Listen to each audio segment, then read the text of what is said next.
Vamos falar de uma coisa mais interessante, mais bonita, que são as missões no grande século. O século XIX eu gosto de pensar sempre como o século dos grandes missionários, das grandes missões. E como a gente já falou aqui, nós já comentamos isso de passagem algumas vezes, o maior esforço missionário vinha sendo, depois da Reforma, vinha acontecendo por parte da Igreja Católica Romana. Por uma série de motivos. Primeiro, que é uma igreja milenar, está estabelecida, tem estruturas prontas. Em segundo lugar, porque os países que desenvolveram tecnologia para fazer as grandes navegações eram católicos. Esse aí é crucial, faz toda a diferença, certo? Então, vamos falar agora de missões protestantes. Nós já falamos sobre os morávios, que foram precursores, e também uma coisa que a gente tem que, isso que eu acabei de falar é importante, né? Os países que se tornaram protestantes não eram países que tinham grande capacidade de navegação. Era Espanha e Portugal principalmente. Os outros eram mais limitados. Então a gente falou, por exemplo, dos huguenotes aqui na Baía da Guanabara. A França não é um país protestante. Então até a exceção em termos de Espanha e Portugal cai também num país católico romano. Só quando os holandeses conseguiram força para que eles se tornassem uma potência na navegação, aí sim, aí começam os holandeses a colonizarem vários lugares do mundo, inclusive o Brasil, como nós vamos ver daqui a pouco. Tivemos aquela primeira tentativa com os huguenotes e depois nós tivemos os holandeses em Pernambuco, certo? O século XVII foi a era de ouro dos holandeses. Eles começaram a estabelecer colônias no mundo todo e aí levava, evidentemente, a igreja e o evangelho com eles. Foram missionários holandeses na Indonésia que cunharam o termo plantar igrejas. Vamos plantar igrejas. Foi lá que eles começaram com esse tipo de expressão. O avanço alcançado pelos holandeses não foi grande coisa, mas aconteceram algumas mudanças de pensamento. E uma mudança de pensamento importante é que antes na teologia se pensava que a grande comissão era algo que Jesus Cristo tinha feito, ele tinha dito para os apóstolos. Ide por todo mundo pregar o evangelho. Era para os apóstolos. O próprio Calvino tinha esse entendimento e era o entendimento normal. E aí, com alguns indivíduos, entre eles o Boetius, que é um holandês, esse entendimento começa a mudar. Os puritanos também começaram a ter uma mudança de pensamento em relação a isso. A grande comissão é para a igreja, em todos os tempos, em todos os lugares, e não para os apóstolos. Foi falada para os apóstolos, mas os apóstolos ali estavam simbolizando toda a igreja. E, portanto, essa mudança de pensamento faz com que haja um impulso também em direção a missões. Uma das primeiras missões realmente bem-sucedidas foi lá na Inglaterra. Nos Estados Unidos. Aqui nós estamos voltando um pouquinho. Vejam aí pelas próprias datas. Entre os índios. Então, missões transculturais, porque você está tentando atingir aquelas tribos de índios norte-americanos. E um dos primeiros aí a trabalhar com eles foi o John Eliot, no século XVII. Ele trabalhou e fez a tradução da Bíblia para a língua Algonquin. O Dr. Calhoun disse que ele teve uma grande alegria quando ele viu essa Bíblia. Foi a primeira Bíblia impressa nos Estados Unidos. E ele ficou muito contente quando ele viu aquela Bíblia. E ela é muito interessante porque ela é uma Bíblia que ninguém mais é capaz de ler. Porque ninguém mais conhece aquela língua. Né? Não existe mais ninguém. Então ela está lá a Bíblia, mas ela não é. Ninguém pode ler a Bíblia. Certo? Mas o John Eliot, ele fez a tradução da Bíblia e para dar estrutura para a língua dos índios, ele teve que escrever uma gramática. É muito comum esse tipo de situação. Os missionários tiveram que passar por isso. De escrever uma gramática para estruturar aquela língua. E ele escreveu então também essa gramática, e na gramática dele ele escreveu assim: oração e esforço por meio da fé em Jesus Cristo podem fazer qualquer coisa. Né? Então aquele espírito de garra do missionário. Né? Confiança no Senhor e esforço pessoal.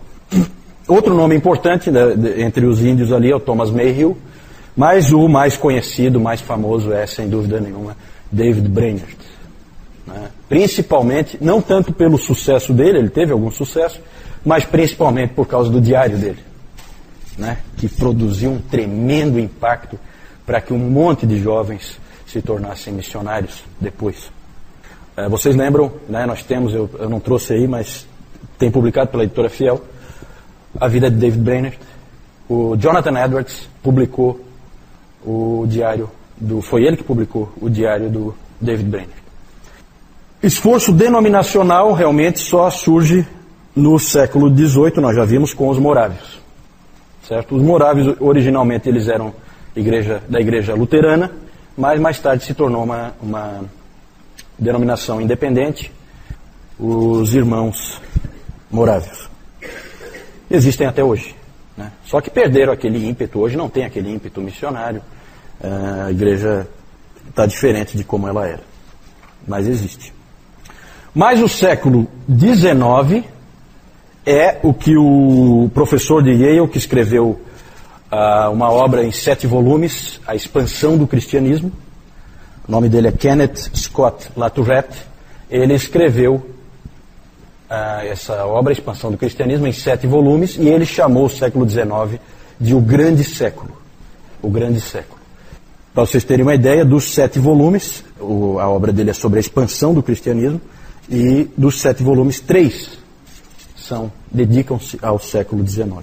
Então é realmente o Grande Século. E o grande nome, quem é o grande nome das missões aí? Quem é chamado de o pai das missões modernas? Temos a alegria de que tenha sido um batista, William Carey, né? William Carey, o pai das missões modernas. Ele era um sapateiro, pregador leigo, e ele trabalhava na sua sapataria. Né? Quando a gente fala sapateiro, não imagine que é aquele indivíduo que conserta sapatos, na verdade é o indivíduo que faz sapatos. Né? Nós não temos ainda assim uma indústria bem desenvolvida, e ele faz e também conserta, evidentemente. E ele trabalhava sempre no local de trabalho dele com um globo terrestre na frente dele. Era assim que ele trabalhava, e ele ficava olhando aquelas nações, aqueles países, e ele ficava pensando no alcance daqueles povos. Né? Hoje os cristãos estão mais para olhar para um globo e ver qual é o próximo ponto turístico que vão visitar. Né? Esse homem tinha um pensamento um pouquinho diferente, de dedicação ao Senhor. Ele tentava, de várias maneiras, envolver a igreja inglesa em missões. Muitos tentavam desencorajá-lo. Tem a história de um diácono que chegou para ele e disse: sente-se, meu jovem. Quando for a vontade e o tempo de Deus de salvar os pagãos, Ele o fará, sem a minha ou a sua ajuda. Frase hipercalvinista, né, da pior espécie.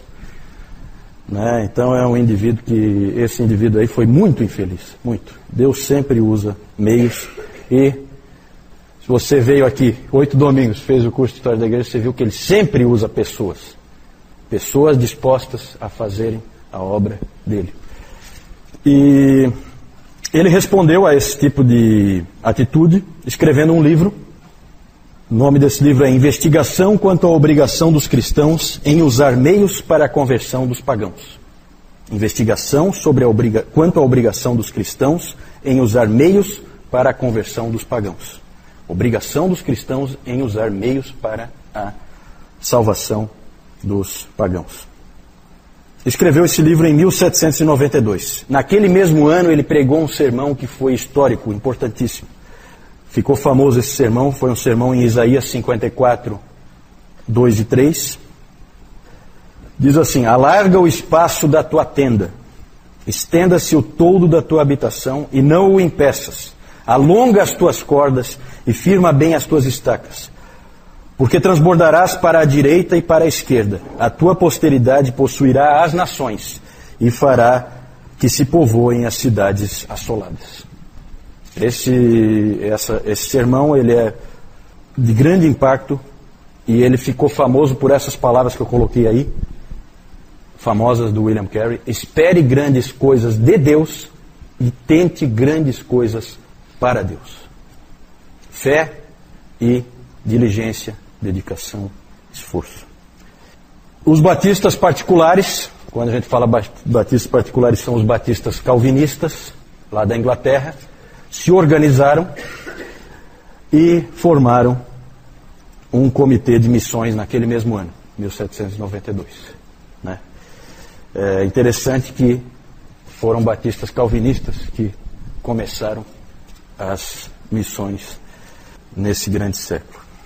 E ainda dizem que os calvinistas não evangelizam, não se preocupam com os outros. Os hipercalvinistas, com certeza, não se preocupam com os outros, não evangelizam, não fazem nada. Mas os calvinistas de verdade, não tenha dúvida, a história mostra, não tem nem o que discutir. É perda de tempo qualquer discussão. No ano seguinte, Carey foi enviado para a Índia e lá ele passou os seus próximos 40 anos. Né? A ele se juntaram Joshua Marshman e William Ward.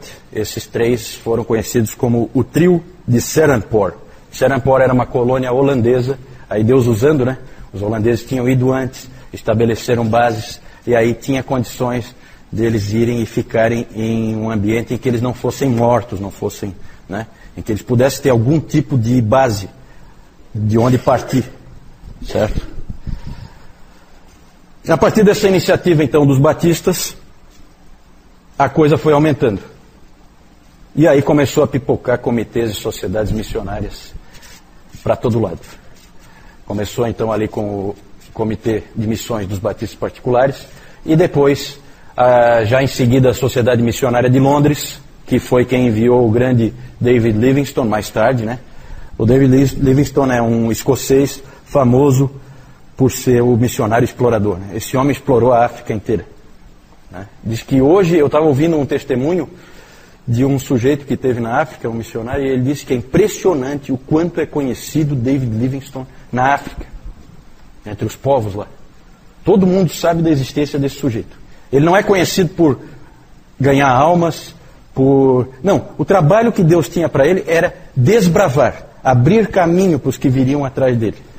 Interessante, né? Um aventureiro. Muito bacana a história do David Livingstone. Depois a Sociedade Missionária Eclesiástica. Ali nós temos um grande nome que é o Harry Martin. O Comitê de Missões da Igreja Congregacional foi o primeiro lá dos Estados Unidos.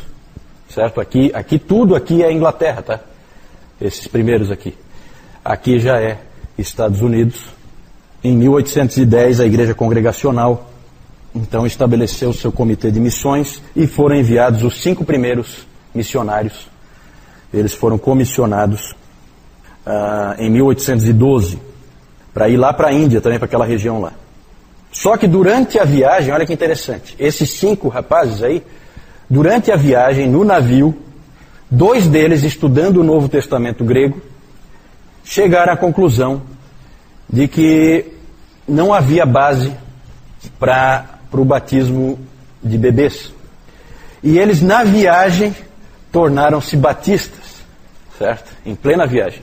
E é interessante isso, que me chama a atenção, é que esses missionários, eles iam viajando de navio lá para aquela região da Ásia, da Índia, e eles iam estudando seus novos testamentos gregos. São indivíduos bem preparados. Isso é uma coisa que chama a atenção. Vai quem está bem preparado. Eles foram comissionados e foram. 2 deles, então, se tornaram batistas, certo? E aí passou a ser importante que os batistas americanos dessem apoio para esses 2 rapazes que tinham se tornado batistas. E aí, rapidamente, foi formada uma junta de missões da Igreja Batista nos Estados Unidos para dar apoio para eles. E um deles famoso o nome dele, Adoniram Judson. Adoniram Judson. Era um deles. Que foi o famoso missionário à Birmânia. Hoje, Myanmar, né? Que é um país dos mais fechados, né? Quem acompanhou aí, agora esse ano houve um ciclone muito forte lá, que destruiu boa parte daquele país e houve dificuldade em ajudar, porque o país é tremendamente fechado hoje. Mas ele foi esse missionário lá na Birmânia. A Birmânia, ela é ainda além da Índia, você tem que ir mais ainda para o Oriente, mas é ali próximo. O que mais? Então, olha, Adoniran Judson. E aí a gente não tem tempo aí, mas a gente podia falar dos escoceses, nomes como Alexander Duff, o grande John Gibson Patton, né? Vou deixar como tarefinha aí para os meus alunos, né? Já que estamos terminando o curso hoje. Leiam esse livro, gente. Aqui vocês vão ver várias histórias. Vocês vão ver a história do Adoniran Judson, vocês vão ver a história do William Carey, né? Heróis da Fé. A capa não é mais assim, mas é bem resumido, bem fácil de ler, e ali você vai se emocionar com a história do John Gibson Patton, missionário às Novas Hébridas, lá perto de onde o Dayan está, né? Lá na Oceania, certo? Ele foi lá no meio dos canibais, que já tinham comido alguns missionários que tinham chegado lá antes, e ele foi com a cara e a coragem e a fé no Senhor, né, para fazer uma obra ali, e fez. Para a África nós temos histórias interessantes, como esse presbiteriano aí, William Henry Shepard. Ele foi mandado para a África, para o Congo, lá dos Estados Unidos. Ele foi mandado, ele era filho de escravos libertos, então ele é uma pessoa negra, e ele foi lá para o meio dos nativos lá da África, do Congo. Para a China, bem conhecido, James Hudson Taylor, né? Começam, aqui a gente viu que a maioria das juntas de missões são denominacionais. Aqui começa uma missão interdenominacional, que é a missão para o interior da China, que é a missão do Hudson Taylor. Bem conhecido também, Hudson Taylor. Tudo no século XIX, aí, os grandes missionários, todos eles século XIX. Tem uma famosa frase do Hudson Taylor, né, em que ele diz assim: a obra de Deus, feita do jeito de Deus, nunca deixará de ter o suprimento de Deus. Então, é uma palavra de fé. É claro, gente, que os missionários também fizeram muitas coisas erradas, certo? Eles às vezes forçaram a barra um pouco. Eles são humanos. Eles são humanos. Me mostre um homem de Deus que fez tudo certo. Eu não conheço, né? É isso aí, essa questão do imperialismo, essa questão de você impor a cultura, impor os valores, impor os princípios para outros povos, é uma questão filosófica. É válido ou não é válido?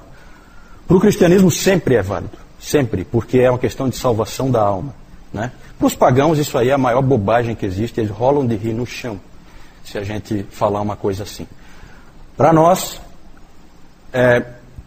é válido sim fazer com que aquele índio lá no meio do mato pare de adorar Tupã e passe a adorar Jesus Cristo. É claro que tem duas maneiras de fazer isso.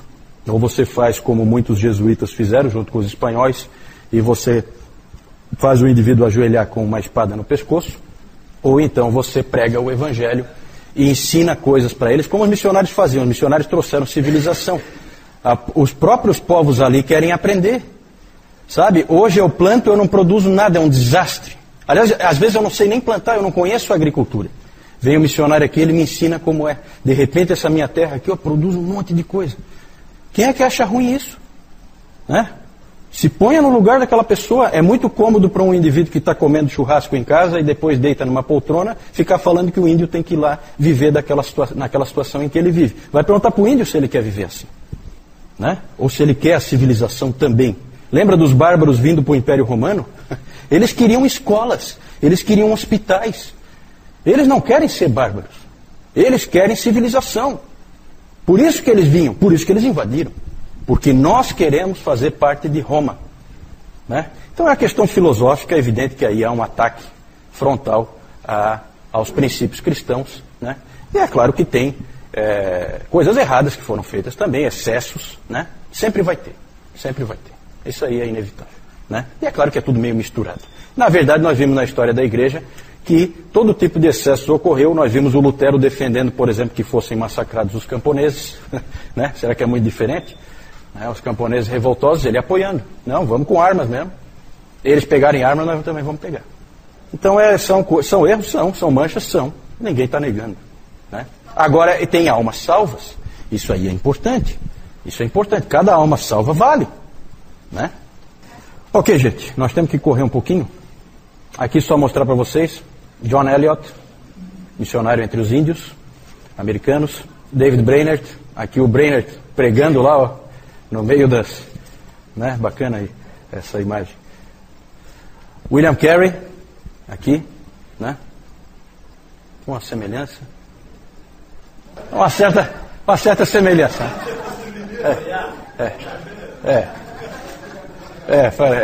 David Livingstone, Hudson Taylor, William Henry Shepard, né? Lá no Congo.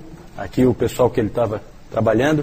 Aqui o comissionamento dos 5 da junta da Igreja Congregacional, né? Em 1812 isso aí. Aqui embaixo John Patton e o Adoniran Judson.